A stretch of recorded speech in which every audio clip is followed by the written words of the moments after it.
7h18. Doutor Belício Neto, médico geriatra, participa hoje aqui do nosso quadro Check-up no Rádio. Doutor Belício, seja bem-vindo aqui ao nosso Panorama 95. Bom dia. Bom dia, Marcos. Bom dia, Geraldinho. Bom dia a todos que nos ouvem, nos assistem. Uma satisfação imensa participar mais uma vez. O Brasil está acompanhando aí o sofrimento, né? Deus queira que por pouco tempo, do prefeito de São Paulo, Bruno Covas, né? Que descobriu recentemente um câncer, né? A gente sabe que, infelizmente, uma das principais doenças silenciosas hoje realmente é o câncer, né? E isso, na pessoa idosa, por exemplo, isso também acaba pegando de surpresa. Quais são as principais doenças religiosas, silenciosas, que afetam, no caso, a pessoa idosa? Muito bem, Marcos. Esses dias a gente foi pego de surpresa com a notícia do prefeito de São Paulo. Uma pessoa jovem, 39 anos, que foi diagnosticada com câncer, salvo engano, um câncer de estômago. E ele começou com um sintoma, uma doença, foi tratado como erisipela, uma infecção no pé. Depois essa erisipela fez uma trombose na perna. Outro dia a gente falou sobre trombose. E dessa trombose foi se investigando, apareceu-se outros sintomas e foi se investigando a causa da trombose e achou um câncer, né?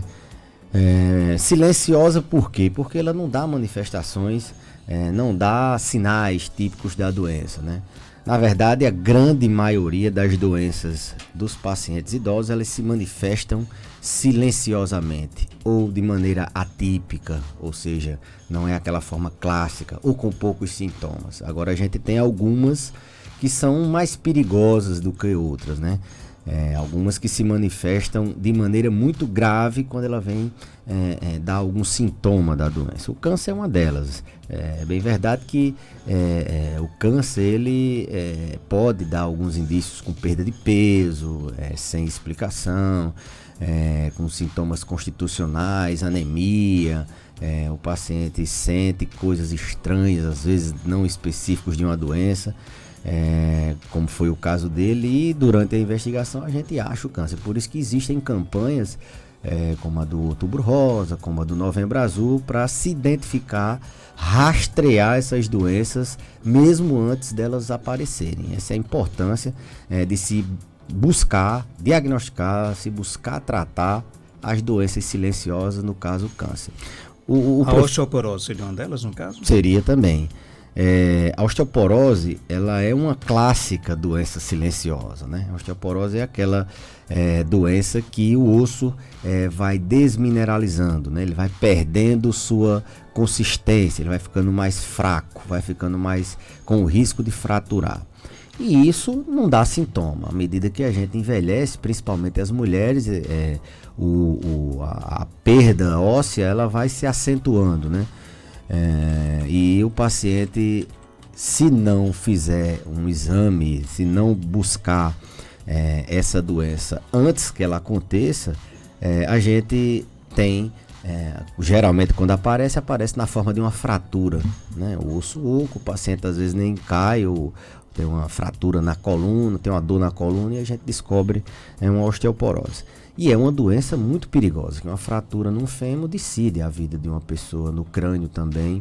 Então é uma doença que não manifesta sintomas. A osteoporose não dói, a osteoporose não dá sintomas. A gente simplesmente tem uma perda de massa óssea mais acelerada, principalmente das mulheres, e que isso deixa o paciente com risco de ter fraturas. Podem acontecer fraturas maiores, numa queda, ou microfraturas, como eu falei anteriormente, microfraturas na coluna, que o paciente sente muita dor. Então o que é que a gente faz? Mulheres a partir de 65 anos, homem a partir de 70 anos, todos têm que fazer um exame chamado densitometria. Um exame simples, uma espécie de raio-x dos ossos, que mede a densidade do osso. E se essa densidade tiver menor do que o previsto para a idade, a gente tem que iniciar o tratamento. A prevenção da osteoporose, a gente sabe, atividade física, banho de sol. Eu sempre digo que não é bom só para os ossos, é bom para tudo, né? O idoso tomar um banho de sol diariamente. E ingestão de vitamina D, ingestão de cálcio, são orientações que a gente faz para a osteoporose. É uma doença silenciosa, ela não dá sintomas e tem que ser tratada para se evitar a complicação maior que é a fratura. Agora, como é que você consegue, por exemplo, a osteoporose já disse que é uma doença silenciosa, a hipertensão também é. Também. É isso? Colesterol também. Também. O câncer, você já falou que é. A maioria dos cânceres. Como é que você consegue descobrir uma doença silenciosa? Pronto. A gente tem algumas estratégias, né? A gente sabe que essas doenças, elas dão, essas que você falou aí, elas são mais comuns no paciente idoso, mais comuns no paciente idoso. Então, os idosos a gente rastreia ativamente. Daí a importância de se periodicamente os idosos serem examinados, serem feitos avaliações de rotina, check-up e aí por diante. Então, uma das estratégias é a gente pensar epidemiologicamente qual a faixa etária mais comum. Então, os idosos eles são rastreados para essas doenças que você falou. E essas são doenças silenciosas. Obrigado, minha amiga Suênia. Um cafezinho quentinho, a água. Você chocolate também. Chocolate, traga para Marcos também, que ele é enciumado. Por causa da dieta. Né? É por causa da dieta. Bom, então, idade. Outra forma de você pesquisar essas doenças é o estilo de vida. Se é um paciente obeso, sedentário, que tem um estilo de vida ruim, você vai pensar assim que ele tem pressão alta, que ele tem diabetes, que ele tem algumas outras doenças. Se é um paciente que tem a genética, se ele tem herança na família, tem muitos casos dessas doenças, a gente pesquisa também. Se é um paciente, por exemplo, que tem uma história, tem alguns sintomas que são pouquinhos, não tem sintomas, é silencioso, mas tem alguns sintomas que você pode fazer com que você verifique uma pressão. O paciente tem uma dor de cabeça, tem alguma coisa nesse sentido, você verifica a pressão. E se recomenda também fazer uma medida de pressão, pelo menos anualmente, a depender do perfil do paciente. Medir a glicemia, recomenda-se a cada 5 anos, se não tiver nenhuma história familiar, se não tiver nenhum fator de risco, obesidade, alguma coisa, mas de rotina, anualmente, idoso a partir de 60 anos, tem que fazer pelo menos anualmente essa checagem desses exames, e é aí nesses exames que a gente vai identificar antes da doença aparecer com sintomas. Então é dessa forma, com essas estratégias que a gente, se é uma doença que não dá sintomas, a gente tem que buscar ela mesmo sem sintomas. A gente tem que focar, Marcos, na ideia da prevenção, de se antecipar, na ideia de você pensar na saúde, não só na doença, você pensar antes de acontecer. É melhor você controlar seu colesterol, se tiver alto, tomar um remédio, fazer alguma coisa, baixar a pressão, colocar a glicemia nos valores normais, e não ter problema com as complicações dessas doenças, como infarto, como AVC, doenças graves, não ter complicações, do que você esperar essas doenças aparecerem e aí só depois a gente fazer uma prevenção de um novo evento. Então, a gente se antecipa essas doenças pensando nesse perfil de paciente mais suscetível a que elas apareçam. Como ela é silenciosa, em alguns casos, quando as respostas, aliás, quando os sinais começam a aparecer, é possível que a doença já esteja bem avançada? Exato. Como elas são silenciosas, o fato de ser silenciosa torna essas doenças perigosíssimas. Porque não dá sintoma, o paciente ainda tem a cultura de só ir ao médico quando está sentindo alguma coisa.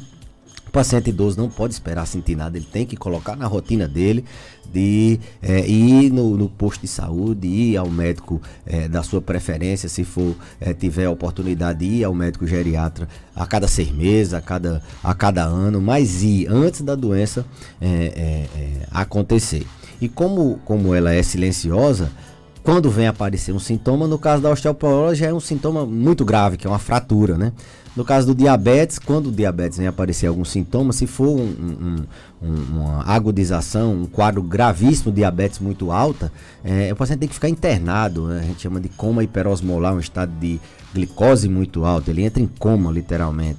Ou ele precisa amputar uma perna, ou ele precisa ir para hemodiálise por causa do diabetes. Diabetes também dá infarto, dá AVC, então ninguém vai esperar que isso aconteça, tem que se buscar antes. O colesterol também, ele entope as artérias e dá doenças, principalmente em alguns órgãos mais nobres, como o coração e cérebro. E a hipertensão, ela é causa de várias outras doenças cardiovasculares, né? Ela não só causa AVC, não só causa infarto, que são as duas principais causas de morte em todo o mundo, são as doenças cardiovasculares. E a hipertensão é o maior fator de risco, é o que pesa mais para se ter essas complicações. Mas ela causa também insuficiência cardíaca, o coração fica fraco, ela causa demência no futuro, demência vascular, demência de Alzheimer, ela causa depressão, a hipertensão, ela causa outras doenças, não só as doenças cardiovasculares. Então elas são silenciosas e por isso elas são muito perigosas, porque ela não avisa, né? Elas simplesmente, quando aparecem, já aparecem muito graves. Dessas doenças que já falamos aqui, osteoporose, hipertensão, colesterol, câncer, qual é a mais, digamos assim, agressiva dessas doenças silenciosas?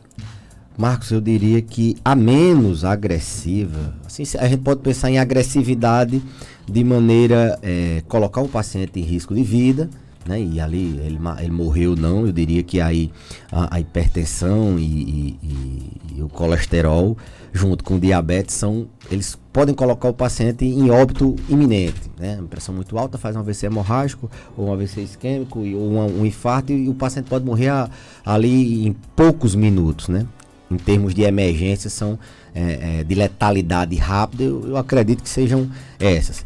Mas a diabetes, ela maltrata muito ao longo do tempo, né? Ela é grave em termos de qualidade de vida também. Ela não só mata, tem uma letalidade alta, mas como ela é péssima para a qualidade de vida. O paciente amputa, ele fica sem força nas pernas, os pés queimando, ele fica com tontura, o diabetes dá muitos sintomas, então a longo prazo é uma doença, então em termos de letalidade ou em termos de morrer aos poucos, a diabetes ela é muito grave. O câncer ele também, dependendo do local do câncer, a agressividade dele é maior ou menor. Tem alguns cânceres mais agressivos que evoluem muito rapidamente, outros menos agressivos. Dessas, a mais tranquila, a que demora mais a dar um problema, talvez seja a osteoporose, não deixando de ser grave. Uma fratura é muito grave. Então, um idoso que há muito tempo tem o osso fraco, ele está num risco que ele cai mais. Os idosos eles caem mais do que o adulto jovem, eles podem fraturar.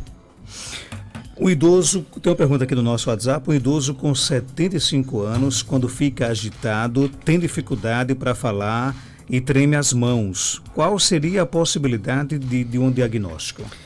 Idoso com 75 anos, com dificuldade para falar e treme as mãos. Se for em episódios assim, em crises, ele de uma hora para outra ele fica agitado e se tremendo, a gente pode pensar num transtorno consequente a uma demência. Ele tem um transtorno neuropsiquiátrico consequente da demência, uma complicação, uma evolução da demência. Se for um episódio único, nunca aconteceu isso e apareceu de uma hora para outra, a gente tem que pensar em alguma doença que causa um delírio, que é uma confusão mental aguda que aconteceu de uma hora para outra. E aí entra infecção, entra AVC, entra diversas causas, diversas doenças que podem dar essa agitação na primeira vez em episódio único.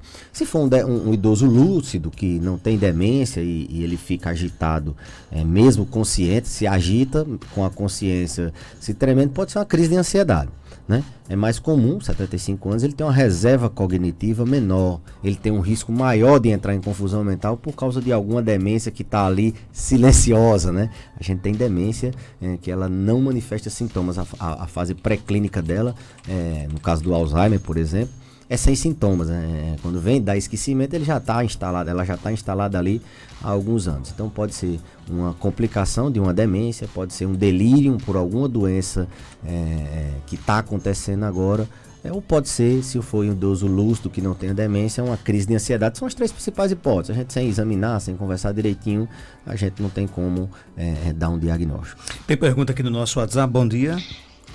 Bom dia, Marco. Marco, eu quero saber do Dr. Belizo. Diga que é Isabel que tá falando. E eu tô mandando um abraço pra ele e pra você, Marco. Eu quero saber do Dr. Belizo, porque quando eu tô ansiosa, minha pressão sobe tanto. E eu tenho fibromialgia. A pressão é devido à ansiedade, a pressão sobe só por conta da ansiedade. Porque quando eu tô muito ansiosa, a minha pressão sobe. Será que é por conta da fibromialgia? Pergunta aí a ele.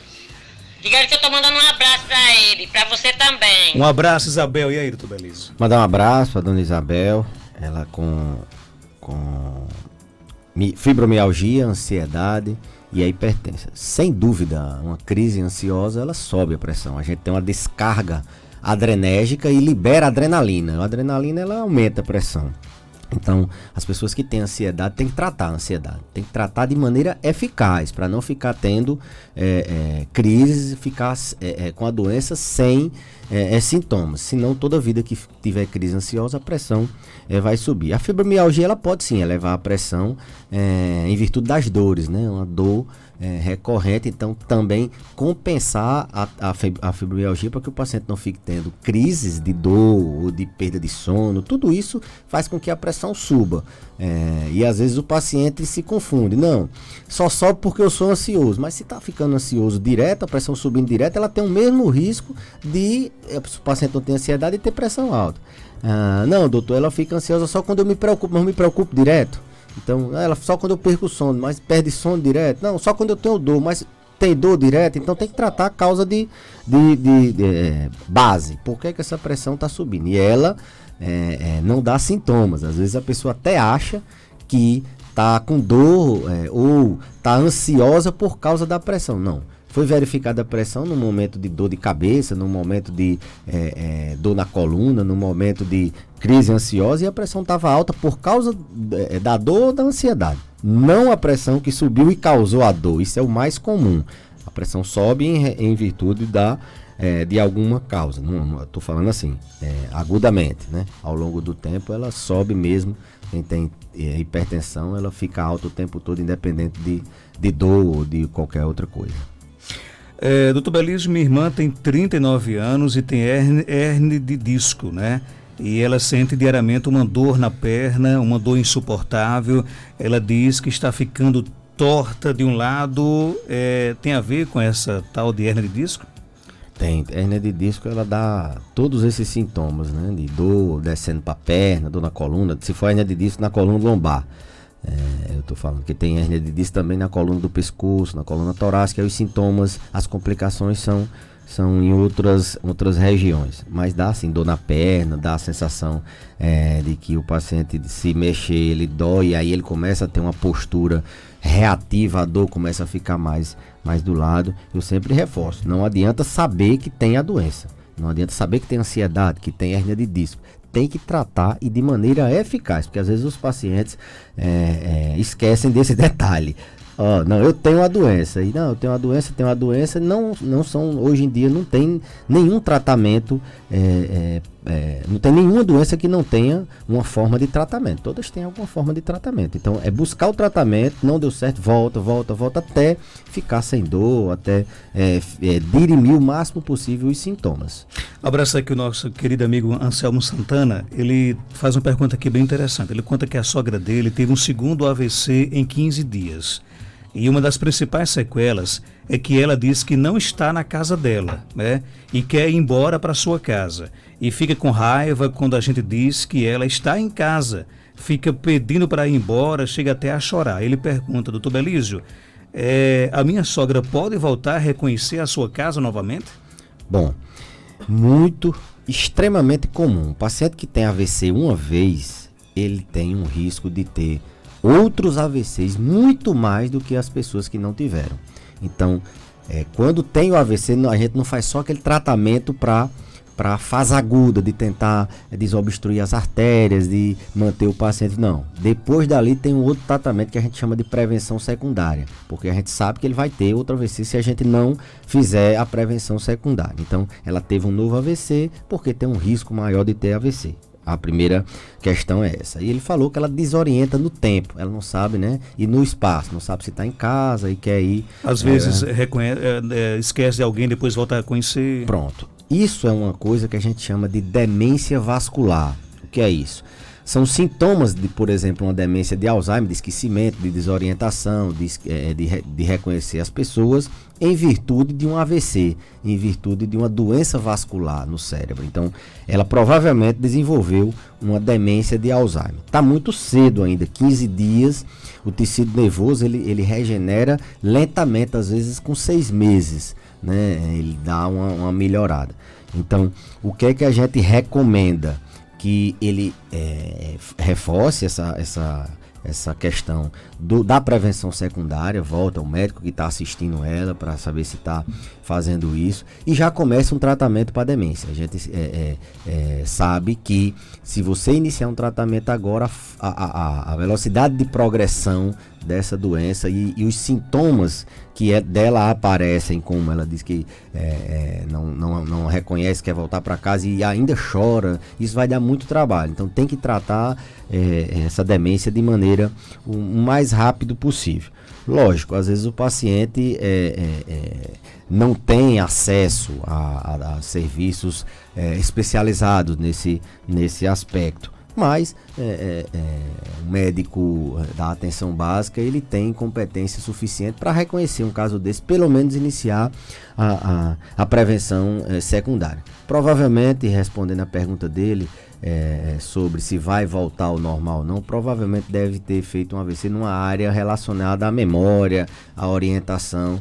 Essa área, se ela tiver ainda uma penumbra, que a gente chama, aquela área que não obstruiu tudo, ela tem chances de recuperar. Provavelmente não vai recuperar 100%, mas a chance de recuperar, e 15 dias não dá pra gente dar um prognóstico assim, mas chance tem de recuperar um pouco. Pouca chance tem de recuperar tudo. E nesse caso ter paciência. Paciência e ação, né? Tem que levar para reabilitar na terapia ocupacional, estimulação cognitiva, tratar, se for o caso, a demência com medicamento, com todas as outras formas de tratamento para demência, no caso uma demência vascular. Paciência no sentido de saber que aquilo talvez volte ao normal ou se preparar para uma nova fase aí na vida, que é uma fase talvez com o paciente dependente. Mas ação, tem que ter ação. Doutor Belísio, obrigado pela sua participação. Até terça-feira, se Deus quiser. Um abraço, Marcos Dantas. Até a próxima terça. Agora em contagem regressiva, né, para o título. Se Deus quiser, né? Vamos, uma terça ou outra, chegaremos campeões aqui, se Deus quiser. Jogaço aquele domingo. Aquele passe de Gerson para Bruno Henrique. Parecia um jogo profissional de uma seleção brasileira contra um time mirim. Você não queira confundir, você não queira comparar a seleção do Tita, que é para o do Flamengo, pelo amor de Deus. Não, eu tô falando assim, parecia um time grande contra peraí, Geraldinho. Contra um time mirim. Tá nervoso. Geraldinho tava tão animado, não era que só eram 5 pontos, rapaz, o Palmeiras. Vocês já dominaram o mundo. Não, agora ele tá com a história do mundo. Mandar um abraço aí pra ele acabou todo o estoque. Meu amigo corintiano, Otenor Júnior. Deve estar chorando bastante. Esse ano foi só doutor Marcelo Modesto. Só para finalizar, mas o bom, doutor Belísio, foi ver, por exemplo, os palmeirenses torcendo pelo Corinthians domingo. Eles não queriam dizer, né, Marcos, que estavam torcendo para o Corinthians. Eles não diziam da boca para fora, mas o coração era corintiano, eu não me engano. Um abraço aqui, Lobão. Lobão tá triste, rapaz. Zé Geraldo, coitado. Estão morrendo de medo do próximo jogo, mas humildade. Por que a gente vai torcer pelo Vasco? Meu amigo, são 8 pontos. Humildade e pé no chão. Pé no chão, estamos tranquilos, estamos aí com o pé no chão. Vamos pra lá. Quem sabe uma terça a gente não comemora, né, mano? Um abraço, valeu. Um abração, tchau.